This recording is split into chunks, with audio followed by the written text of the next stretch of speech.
Hey, what's up, guys? Hello. For this video, I thought I'd do some commentary. I've been uploading a lot of my hunts through my playthrough, but I haven't had time to really do commentary on them. Oh, hello So I there. thought I'd make a video where I can give you kind of some insight into what I'm doing or my strategies. This hunt is for a Kirin. It's basically a unicorn that shoots lightning. The mission's called Gone in a Flash. It's going to be in the Coral Highlands. I got it after I did a mission to capture Ogadoran, or however you pronounce that. It's one of the monsters down in the Rotten Vale. After I did that mission, this mission popped up, and I got it from the impatient biologist. If in doubt, take a bite. So heading over to the Rotten Vale, one of the things you want to do before a hunt is you want to eat. You could eat either in a stera and get the cool cutscene with the cat, or you could eat at the campsite when you get there. I always get this chef's platter. That seems to give you like the biggest boost. It gives you a little bit of everything: health, stamina, defense, and attack. And you want to make sure you always do the side missions for the chef to always get new ingredients. It seems to help to give you more boost. And always make sure your armor and your weapons are upgraded as much as possible, obviously. So this is the best campsite to start this mission, because you're gonna come through this little hole, and then you'll see the Kirin tracks right away. They'll be in blue. But before you head over, I solo hunt, so I like to get a Gurmulkin to help out with because when you're hunting solo, you want the monster to be distracted as much as possible, so that you have time to drink a potion or maybe craft something, or to sharpen your sword with the whetstone. So your Palico and an extra Gurmulkin help out a lot. So right now I'm just looking for the Kirin, but then I remember to grab a Gurmulkin, so I think I highlight it and then I chase it down. And then for this one, you always want to make sure you have the right equipment, or whatever mantle. There's different mantles. For this one, I use the bandit mantle, which you have to do side quest to get. It's called redefining the power couple, I think. You had to hunt down a Raytheon and a Rathalos in the ancient forest, all in one hunt, and then the armor will give you the bandit mantle. It's a really good piece of equipment. When you attack the monster, it'll start dropping stuff at a more rapid rate than it normally would, and then you could use that stuff to make additional armor and weapons, or trade in for some zenny. And this is my first Monster Hunter. I've heard of the game, but I never played it, so a lot of this stuff I just learned I've been picking up as I go. I haven't really watched any videos on tips or tricks. I've been just learning it all on my own, taking it all in, and it's definitely overwhelming. You get hit with like 100 of those videos, tutorials, and it's impossible to take it all in. You basically just got to play the game and figure it out on your own, kind of like Dark Souls, the comparison that everybody makes, but it really is like Dark Souls, which I do like. I like getting thrown into a new world and figuring stuff out. I don't like just having everything explained to me and then broken down. So I ran into the Kirin, but I just ran past it because I haven't got a Gurmulkin yet. I'm gonna grab my my Gurmulkin now. This guy's really good. He's they call him performers. With that, I guess what that means is that whenever you're in trouble, or whenever they get a chance, they pull out a drum, and it upgrades your abilities, or gives you a boost, an attack, or certain things. I'm not sure how it works, but it seemed to really help in this mission. And then this Kirin, it's a lot smaller than the usual monster. So I use the greatsword. I always use a greatsword when I find a weapon I like. I usually just stick with it, and I make it work. But he's a lot smaller, so it was harder to nail him down with an attack, because the overhead strike with a greatsword is you got to be right on target. It's right down the line. It does have a wide swing, which can cover a big area, but that's more of a secondary attack. The primary attack is the overhead strike, and you have to. I had to really line them up to get it, so you might be better off with a smaller weapon. And then he's going to shoot a lot of lightning. I actually lost to him the first time I fought him because I was too aggressive. And the way you know where the lightning's going to hit is the ground will light up first, and then that gives you time to get out of the way. It'll telegraph its lightning strikes. So what do you want to do in hunts if you get the chance? Look for things to climb. Like right to my left, I think I do it after this, is you want to climb up and do a jumping attack. Either you'll do a lot of damage, or it'll automatically jump you on the monster's back and you'll ride it. And then you could do a lot of damage when you ride it with a charge strike, which will knock him down, and then you get a bunch of free strikes when he's knocked down. All right, so right here I'm looking for a jumping attack. Completely failed there, but this you're not gonna get them all. So I keep trying. These are really good for doing damage. So I didn't ride them, but I did a lot of damage. Well, not a lot, but a good portion. Jumping attacks, and then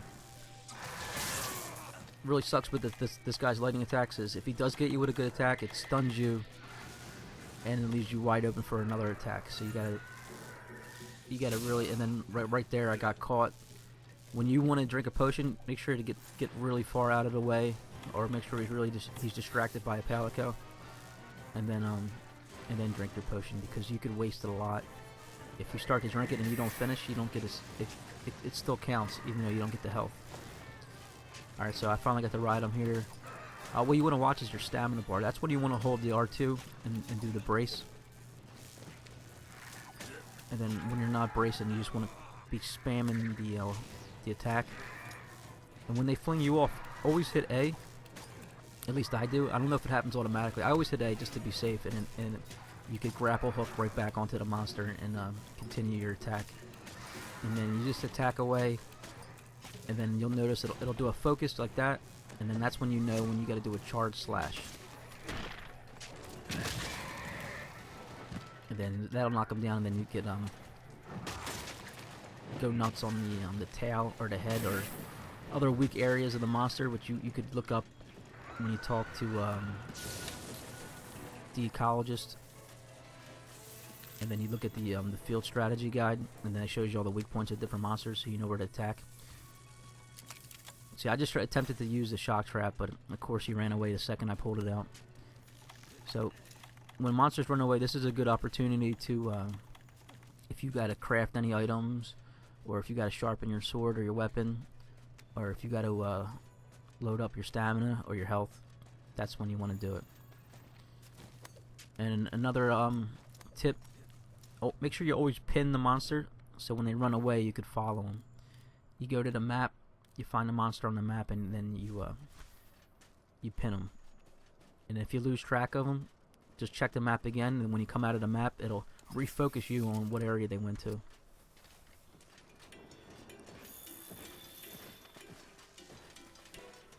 And then I just recently figured this out. I don't know, I wish I knew earlier. You can make these bombs. This is the strongest, I think, these mega barrel bombs, and you basically just place them down and either let the monster run into them and then blow them up, or you could put them next to them and shoot them with your slinger ammo, and then it'll blow it up too. It does big damage. The slinger ammo, you need that, so if the monster is really hurt and it goes back to its its lair and tries to sleep, you could lay a barrel bomb next to its head and then shoot it with the slinger ammo to explode it. That does big damage. And then I kind of messed up. I used one, and then it knocked him down, and then I used it when he was knocked down. I should probably just kept attacking, and then when he got back up, used another one and knock him down again, and then I could have attacked more and got more damage. Like I said, I always want to be jumping, trying to get those jump attacks. Even if it's a small little jump, you'll still get it. And even if it's just like a slide, you could slide in and then jump, and then do the attack. So here, shoot it and I get 150 damage, pretty good. I put down another one. I probably should have just attacked him and then used another one to knock him down again, and then I got more damage that way. So I still got my Grimulkin, which is pretty good. Sometimes they get taken out pretty quick. I'm up to the Nuragante fight. I attempted to fight him, but he took me out so fast. I knew I had to grind and level up a lot, which I've been getting by pretty good without doing any serious grinding for a while. But now I'm actually going through and I'm starting to knock out the optional quest to try to build up my rank and, you know, get more armor spears. Doing the bounty, make sure you do the bounties because that gives you the armor spears, and then use those to build up your armor. And then you could find pieces for your weapon to rank up your weapon, which is harder.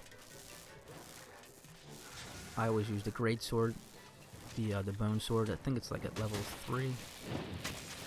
Yeah, that lightning. It's pretty cheesy. And then when you get stunned, I don't know if you could shimmy the right and left triggers to make the stun go away faster. I think I was doing it. It didn't seem like it was doing anything. I know that it works when you get stunned to try to wake yourself up faster. I'm not sure if it works with the lightning though. Like I said, I'm new to Monster Hunter. I'm just rambling basically. My different strategies and what I do. I haven't learned everything obviously yet. I'm just trying to help out anybody else that is new to the game. I'm at like rank 13, I think. So I think you have to get to 100. So I got a while to go.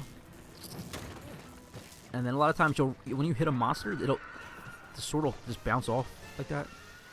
I don't know if you're supposed to just keep hitting it. I always do it. I'm just persistent because I'm attempting.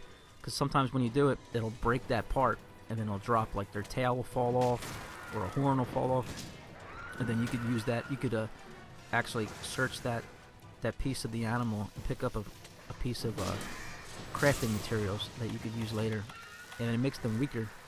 Through, say they got a big tail, and then they go to swing it. If they don't have that tail anymore, that attack is, you know, doesn't do any more damage, so you're safe from that attack from then on.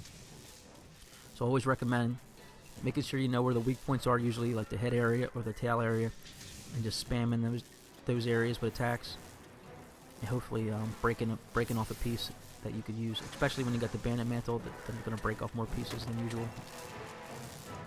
All right, I'm gonna let the rest of the fight play out. I think I rambled enough. Hopefully this was helpful for anybody listening.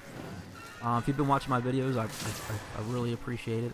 I'm sorry I haven't been able to really give commentary on other ones. But if you have anything to add or any other questions, just let me know in the comments. I'll try to get back to you. But thanks for watching. I'll see you later. See you guys later. Bye.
powerful type of slinger ammo. They say it's strong enough to take out elder dragons. I wonder.